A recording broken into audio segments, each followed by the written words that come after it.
اللهم صل وسلم وبارك عليه وعلى آله. الفاتحة إلى النبي محمد المصطفى رسول الله صلى الله عليه وسلم، ثم الفاتحة إلى أرواح رسوله الطاهرة أمهات المؤمنين وأهل بيته الطيبين الطاهرين والصحابة والتابعين وتابع التابعين ومن تبعهم بإحسان إلى يوم الدين من العلماء العاملين والأولياء والشهداء والصالحين وجميع المؤمنين والمؤمنات والمسلمين والمسلمات أن الله يغفرهم ويرحمهم ويعلي درجاتهم في الجنة ويرفعنا بأسرارهم وأنوارهم وعلومهم ونفحاتهم وبركاتهم في الدين والدنيا والآخرة. الفاتحة لها النية وعلى كل نية صالحة وإلى حضرة النبي محمد صلى الله عليه وسلم. شيء لله له الفاتحة. أعوذ بالله من الشيطان الرجيم. بسم الله الرحمن الرحيم. الحمد لله رب العالمين الرحمن الرحيم مالك يوم الدين. إياك نعبد وإياك نستعين. اهدنا الصراط المستقيم صراط الذين أنعمت عليهم غير المغضوب عليهم ولا الضالين. رب اغفر لي ولوالدي آمين. اللهم صل وسلم على سيدنا محمد الفاتح لما أغلق الخاتم لما سبق الناصر الحق بالحق والهادي إلى صراطك المستقيم وعلى آله وصحبه حق قدره ومقداره العظيم.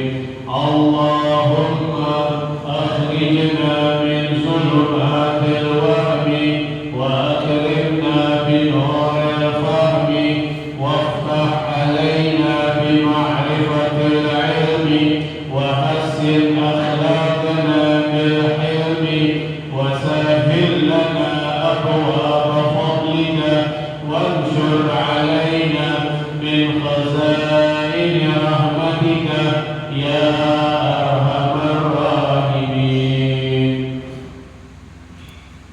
السلام عليكم ورحمة الله وبركاته. Alhamdulillah Rabbil Alamin. Wassalatu wassalamu ala ashrafil anbiya'i wal mursalin Sayyidina wa nabiyyina Muhammadin wa ala alihi wa sahbihi ajma'in. Amma ba'd. Alhamdulillah wa syukurillah. Hari ini hari Senin yang kedua, tepatnya tanggal 9 Oktober 2023, bertepatan dengan tanggal 23 Rabiul Awal 1445 Hijriah. Alhamdulillah wa syukurillah, kita masih diberikan kesempatan oleh Allah Subhanahu wa taala merasakan nikmat-nikmatnya, nikmat beriman, nikmat Islam, nikmat sehat afiat, sehingga kita dapat berkumpul kembali di tempat termulia di alam dunia, yaitu masjidnya Allah Subhanahu wa taala. Berharap dari Allah Subhanahu wa taala agar kita tidak keluar dari tempat ini melainkan dosa-dosa kita diampuni oleh Allah Subhanahu wa taala. Amin amin ya rabbal alamin. Melanjutkan kembali pelajaran Ad-Durusul Fiqhiyah, masih berkenaan hal-hal yang disunahkan ketika sembahyang. Bismillahirrahmanirrahim. Allahumma shalli ala sayyidina Muhammad wa ala ali sayyidina Muhammad. Mengulang kembali sedikit hari Senin kemarin, sunnah sembahyang yang ke-30, yaitu at-tazayyun, berhias-hias. Yang disunahkan bagi orang yang sembahyang untuk berhias diri, memperindah diri, buat tajammul, mempercantik diri. Ketika mau sembahyang, kita disunahkan untuk memperindah, berhias berhias, mempercantik diri. Karena kita akan berhadapan dengan Zat yang Maha Indah, yaitu Allah Subhanahu wa Ta'ala. Wadzalika bi umuri, dalam hal berhias diri, mempercantik diri dalam sembahyang ada beberapa perkara. Yang pertama, lubsul imamah, menggunakan imamah, ubel-ubel. Kalau kita bilang namanya ubel-ubel yang dililiti di kepala, itu hukumnya sunnah. Tapi kafir Quraisy juga pakai. Orang-orang Quraisy, kafir Quraisy pada pakai. Nah, di sini harus ada perbedaan. Perbedaannya, kalau kafir Quraisy pakai ubel-ubel, pakai imamah, itu nggak pakai peci. Jadi palanya langsung diubel-ubelin. Nah, kalau umat muslimin, Rasulullah Shallallahu Alaihi Wasallam pakai imamah, pakai peci dulu, baru pakai sorban. Jadi hukumnya sunnah pakai imamah. Nah, untuk orang awam tidak terkecoh karena imamah ini pakai ulama rata-rata. Nah, dibedakan kalau ulama pakai imamahnya tebal, lilitannya agak banyak. Kalau orang awam kita asal dapat pahala sunnah cukup 1 kali lipat atau 2 lipatan. Jadi jangan terlalu gede juga dia imamahnya, ya, untuk membedakan kalau kita orang awam. Kita pilih mau menjalani sunnah kalaupun memang kita merasa malu, ya, pakai ini karena kita terbiasa, sehingga kalau kita pakai orang pada ngeliatin, ya orang pada ngeliatin, tapi kita mau banget kerjain sunnah ini, pakailah di rumah, ya, pakai supaya pakai imamah di rumah. Kan yang lain gini gitu doang, ya, masa malu juga begini.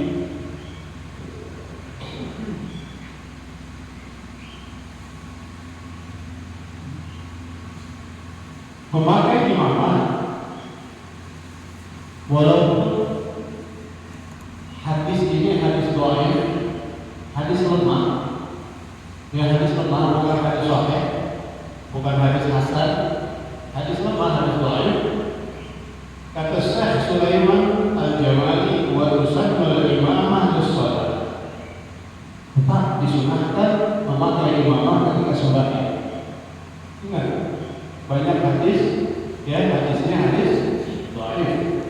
Tapi kata Sayyidi Syekh Sulaiman Al-Jamali, wa tusannu al-imamah lis-shalah, tetap disunahkan memakai imamah untuk sembahyang.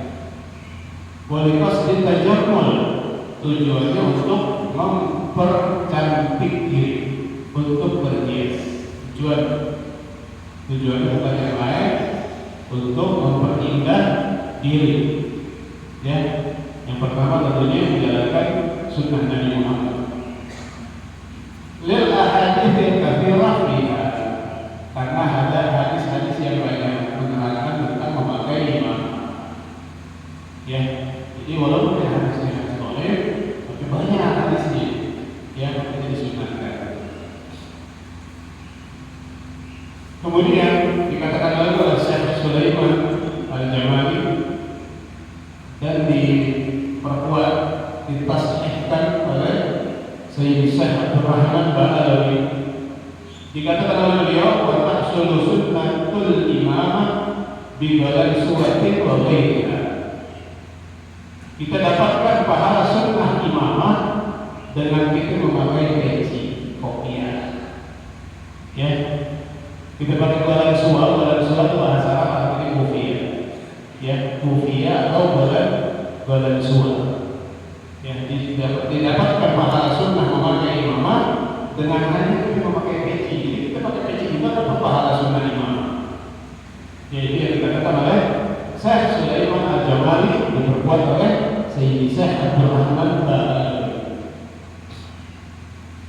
Wabaiha dan selain badan suara, ya peci songkok yang peci nasional yang kita mungkin, ya atau peci kawat itu baiknya. Ya kalau badan suara yang dipakai, ya warna-warna ini kupluk-kupluk ini namanya badan suara. Alas. Kemudian selanjutnya at-tazayyun wa tajammul, memakai pakaian yang berwarna putih ketika sembahyang. Wal jumu'ah aula, ya dan kalau sembahyang Jumat itu lebih utama, ya itu lebih utama. Nabi bersabda, ilbasu min thiyabikum al-bayad fa innaha khairu thiyabikum wa kaffiru fiha mawda'akum. Atau dalam riwayat yang lain, ilbasu min thiyabikum al-bayad fa innahu athharu wa athhar. Itu riwayat yang lain. Ya. Nabi bersabda, ilbasu, pakailah oleh kalian wahai umatku, min thiyabikum al-bayad, pakaian yang berwarna putih yang kamu miliki. Ya. Fa innaha khairu thiyabikum, karena pakaian yang warna putih itu sebaik-baiknya warna pakaian. Wa kaffiru fiha mawtaakum, dan pakaikanlah kain kafan kepada mayit-mayit kamu dengan menggunakan pakaian yang berwarna putih, bahan yang berwarna putih. Ya, jadi kita sembahyang disunahkan pakai warna putih. Nggak bisa 100% separuhnya. Ya, separuhnya. Minimal ada yang berwarna putih. Ya, minimal ada yang berwarna putih. Nggak bisa dari ujung rambut sampai ujung kaki putih. Ya, peci, koko putih, kainnya nggak putih. Atau nggak punya juga, minimal peci putih. Yang penting ada putih. Ya, nggak punya juga peci putih, sorbannya putih. Yang penting ada unsur putih. Alas. Kemudian selanjutnya disunahkan dalam hal tajammul wa tazayyun, memperhias diri, lubsul tidak memakai sorban.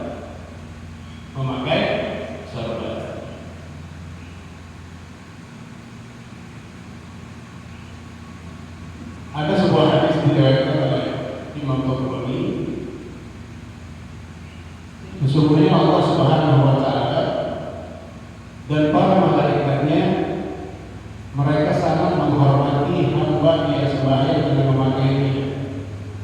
memakai sorban. Nah, sorban ini disunahkan buat siapa aja. Ya, siapapun gitu ya. Ya, beriman kepada Allah dan Rasulnya, kemudian kita melaksanakan ibadah sembahyang, disunahkan kita pakai sorban. Sorban tidak ada sesuatu yang bisa digantungin di pundak atau leher.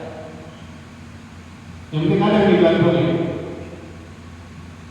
Waktu maulid di pasar Minggu di Habib Salim di Tol Al-Hadar, itu wali imam pakai imamah, sorban ketinggalan.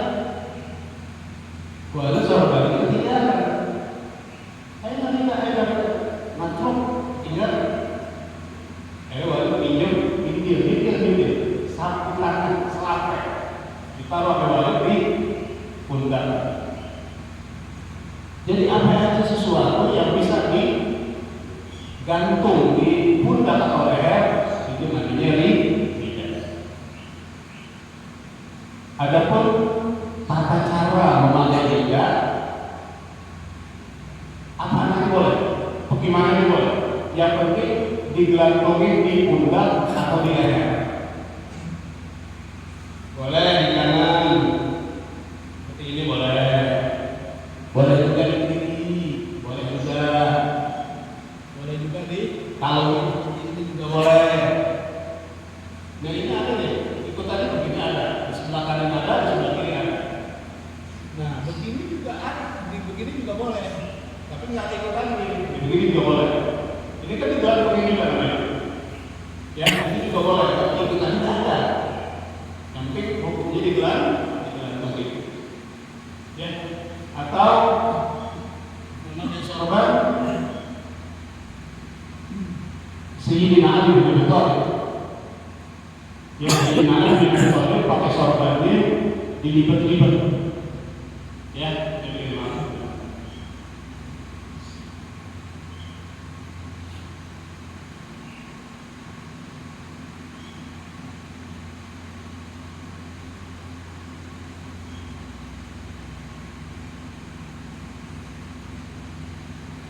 Oke, pakai sorbannya Imam Ali bin Abi Thalib. Ya, jadi mau pakai sorban, mau di kanan, mau di kiri bebas. Yang penting digelar begini. Ya, jangan sampai kita sebenarnya nggak pakai sorban. Ya, belum haji, belum umroh, mau pakai sorban ya, pakai aja sorban, jangan malu, pakai sorban. Ya, ini hukumnya sunnah.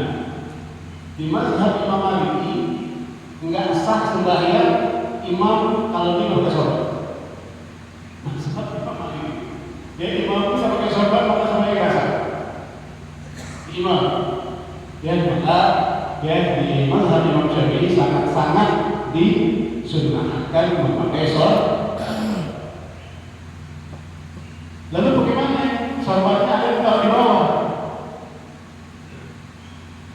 Kalau nggak salah mazhab Imam Hanafi. Ya, itu sorbannya nggak dipakai tapi ditaruh di bawah. Boleh sorban ditaruh di bawah dengan beberapa keadaan.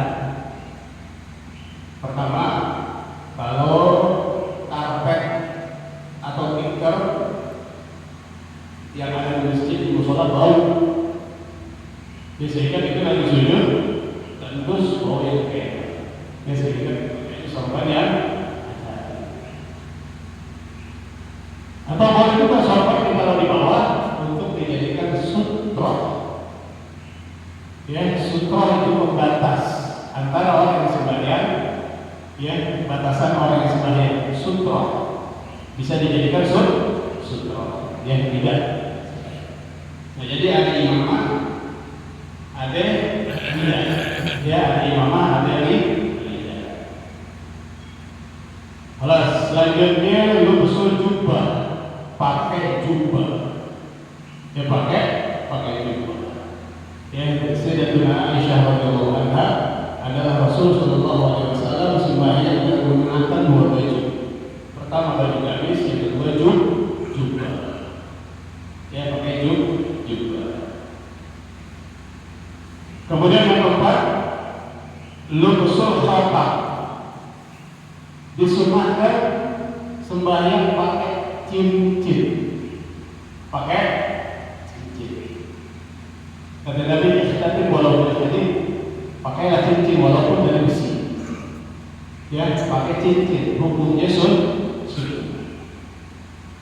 Di mana sunnahnya pakai cincin? Ini kan ada 5 jari. Ada kanan, ada kiri. Disunahkan memakai cincin di sebelah kiri. Kemudian dikelingking. Kemudian boleh kita pakai jari manis. Boleh. Anjuran Rasulullah pakai jenis kelingking. Tapi kebanyakan orang kita pakai di jari manis. Boleh tak? Boleh. Ada kata lainnya? Ada dalilnya. Betul. Ya, kita catat ada dalilnya. Ya.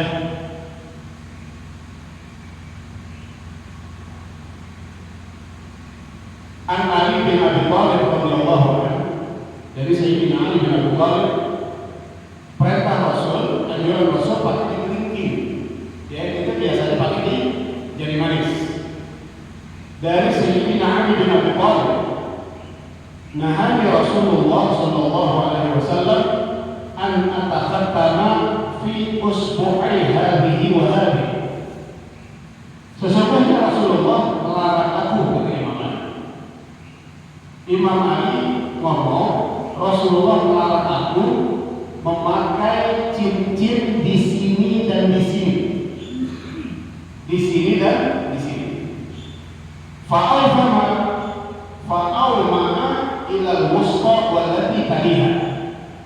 Nah, hadhihi wa hadhihi, ini dan ini, itu Rasul menunjuk ke jari tengah dan selanjutnya.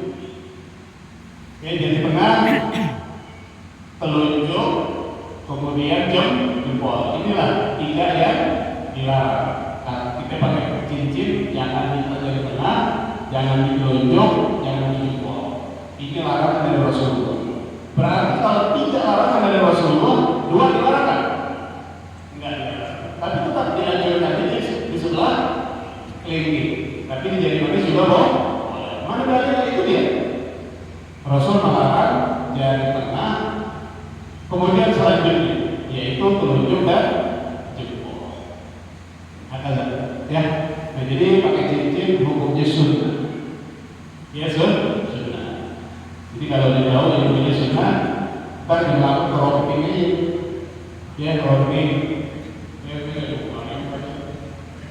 roping, pakai cincin. Tapi walaupun jadi pakai cincin walaupun dengan besi. Kemudian selanjutnya at-tayyib, ya sebenarnya pakai minyak wangi. Jangan dengan Allah Taala, ya berkumpul kepada orang-orang bau. Sehingga orang merasa terganggu bau. Ibnu Abbas radhiyallahu anhu, dari Sayyidina Abdullah bin Abbas, beliau berkata, Rasulullah sallallahu alaihi wasallam bersabda, ya tentang memakai minyak wangi khususnya di hari Jumat. Inna hadza yaumul 'id. Sesungguhnya hari ini adalah hari raya. Sesungguhnya hari ini adalah hari raya, yaitu hari Jumat.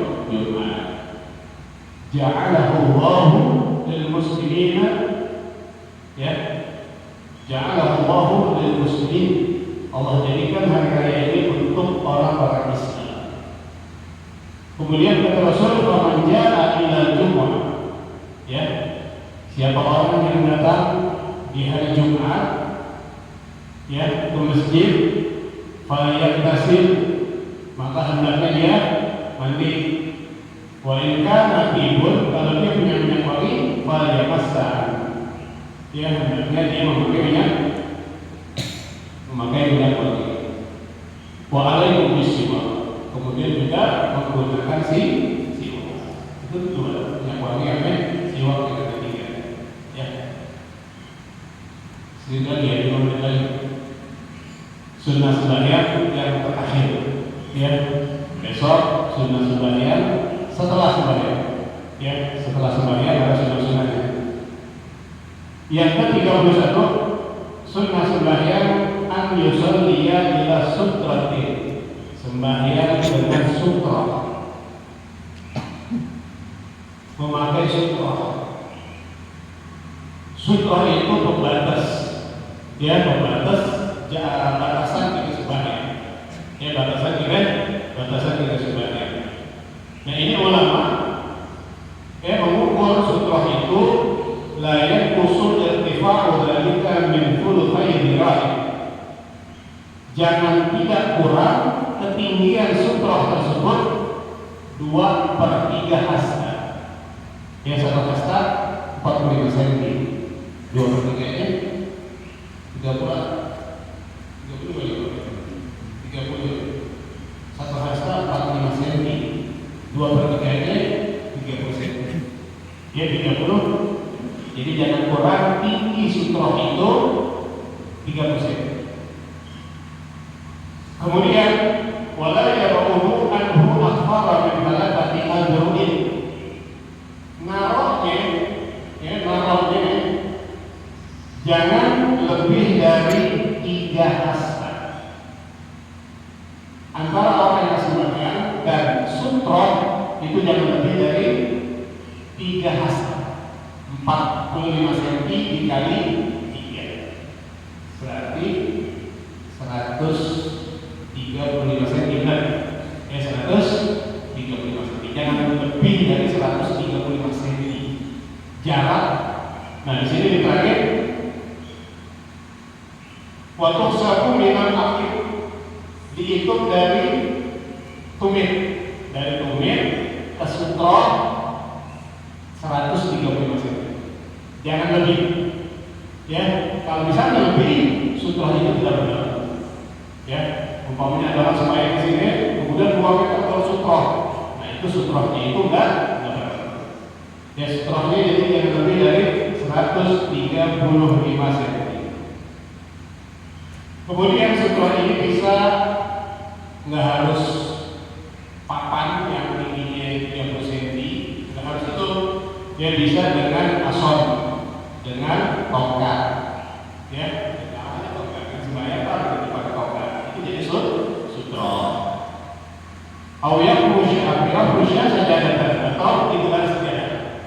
Ya, digelar sajadah. Nah, sajadah itu juga jadi sutroh atau sorbat tadi. Ya, sorbat bisa dijadikan sutroh. Nah, kemudian wajibkan nanti sutroh, fayahumul murur. Ya, kalau udah ada sutroh, kita sembahyang. Udah ada sutroh di depan, udah ada sutroh. Baik itu tongkat atau sajadah atau sorbat atau sutroh yang dari papan itu. Ya, udah itu sembahyang udah ada gitu lagi.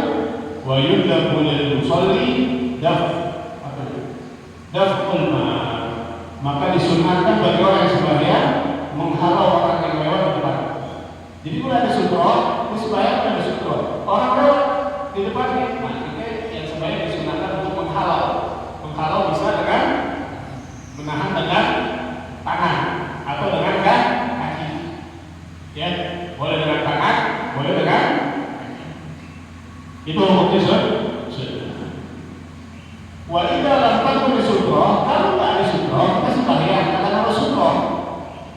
Ya, kita disunahkan harus sutroh. Dia sembahyang karena harus sutroh. Fa yukrahul murur, maka dimakruhkan lewat. Kita yang dimakruhkan lewat.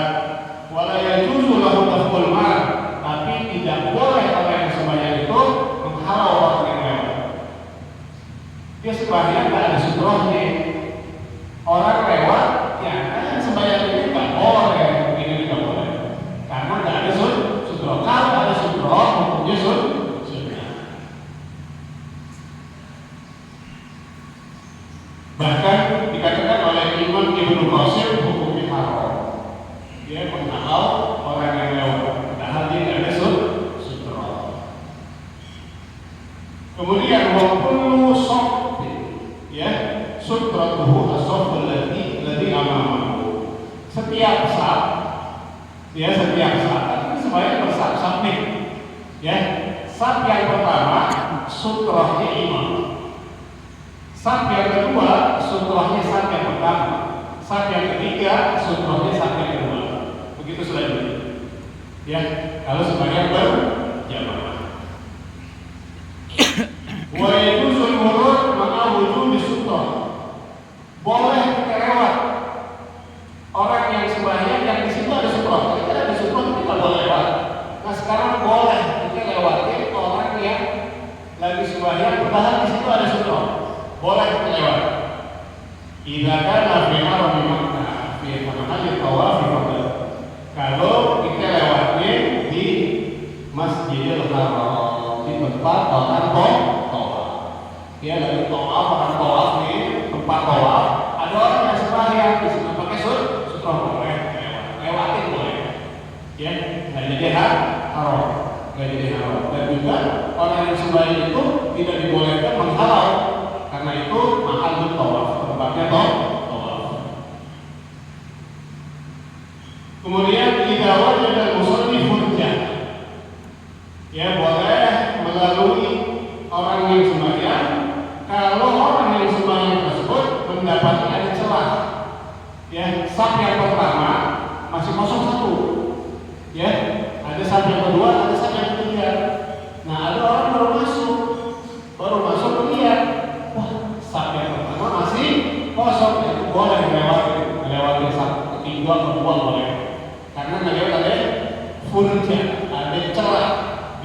masuk lagi satu orang. Tapi kalau misalnya udah rapat, nggak boleh. Ya. Nah yang terakhir, gunakan mengkorban, gunakan lebih berdoa aja dengan sholat. Ya, yang terakhir, boleh melalui orang yang sebagian, boleh, ya, boleh kalau dia kebetulan tipis atau kebetulan berak, nah, itu boleh. Jadi tengah-tengah, ya, kebetulan kencing, kebetulan berak, itu boleh lewat. Orang yang lagi sebagian itu boleh lewat. Padahal udah ada sutra, boleh. Wallahu a'lam. Besok as-sunnah allati ba'da al-intihai min shalah, sunnah-sunnah yang dilakukan setelah selesai sembahyang. Al-Fatihah. Alhamdulillahirabbil alamin arrahmanir rahim maliki yaumiddin.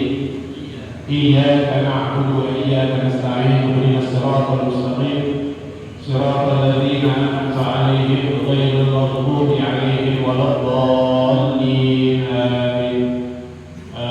Mohon baca surat Al-Fatihah sekali lagi dari hamba Allah ya, yang ngasih makanan pada subuh ini ya, dari hamba Allah. Mohon dikirimkan surat Al-Fatihah untuk almarhum Bapak Abdurrahman bin Rahim, almarhum Daudi bin Kasmin, almarhum Imran Bahaudin bin Hulan, almarhumah Ruqayyah binti Darmo, almarhumah Ummi Kulsum binti Cahyo, almarhumah Sarimunah binti Sa'il, almarhum Abdul Aziz bin Abdul Rahman. Kemudian mohon doanya pula semoga seluruh keluarganya selalu dalam lindungan Allah Subhanahu wa taala.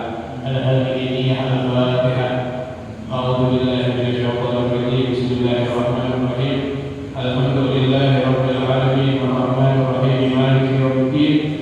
Iyyaka na'budu wa iyyaka nasta'in ihdinas siratal mustaqim siratal ladzina an'amta 'alaihim ghairil maghdubi 'alaihim waladdallin. Rabbi ighfir li wa li walidayya amin. Bismillahirrahmanirrahim. Alhamdulillahirabbil alamin. Allahumma shalli 'ala sayyidina Muhammad wa 'ala ali sayyidina Muhammad. Allahumma arzuqna ilman nafi'an. Allahumma arzuqna ilman nafi'an. Allahumma arzuqna ilman nafi'an. Allahumma arzuqna fahman nabiyyin wa hifdzal mursalin bi rahmatika ya arhamar rahimin ya arhamar rahimin ya arhamar rahimin. Rabbana taqabbal minna innaka antas samiul alim wa tub 'alaina innaka antat tawwabur rahim. Rabbana atina fid dunya hasanah wa fil akhirati hasanah wa qina adzaban nar wa qina adzaban nar wa qina adzaban nar. Wa sallallahu ala sayyidina Muhammadin wa ala alihi wa sahbihi wa sallam.